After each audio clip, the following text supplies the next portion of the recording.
साहब। क्या नाम है आपका? प्रदीप दास। कहाँ से आए हैं? तहसील पेवा, जिला कुरुक्षेत्र से आया हूँ। क्या करते हैं आप? मेरी लेबोरेटरी है, मैं लैब टेक्नीशियन हूँ, मेडिकल लाइन से जुड़ा हुआ हूँ। तो पेवा शहर के अंदर भारत लेबोरेटरी के नाम से मेरी लैब है। संत रामपाल जी महाराज के सानिध्य में कब से हैं?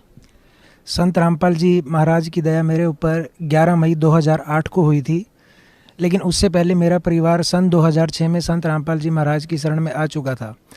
लेकिन मेरे परिवार जब संत रामपाल महाराज जी की शरण में आया तो उसके कुछ समय बाद क्रोंथा कांड हो गया था। जो हमारा आश्रम था क्रोंथा के अंदर, आप शायद जानते होंगे।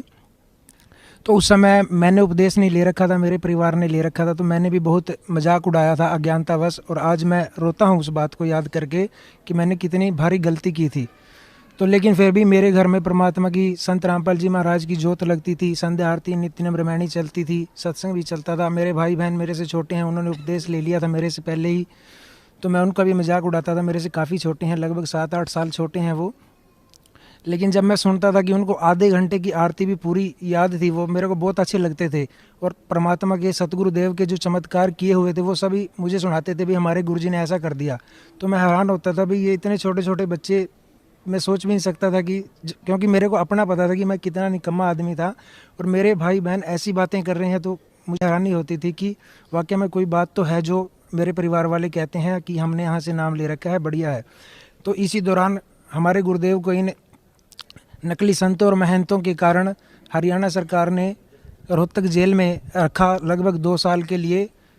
और हम इंतज़ार करते थे कि कब गुरुदेव आएंगे और कब हमें नाम मिलेगा, लेकिन ऐसा 2 साल तक हो नहीं पाया। तो मेरी पत्नी, वो भी हमारे गुरुदेव की शिष्य है, भगतमती, तो उसको लगभग बीमार ही रहती थी। वो मेरी शादी के बाद ही बीमार रहने लग गई थी। तो हमारे घर में कोई और पूजा पाठ होती नहीं थी, हमने नाम नहीं ले रखा था। तो वो मेरी माता को अक्सर कहती थी कि या तो हमें नाम दिलवा दो या हम अपनी कोई और पूजा पाठ कर लें।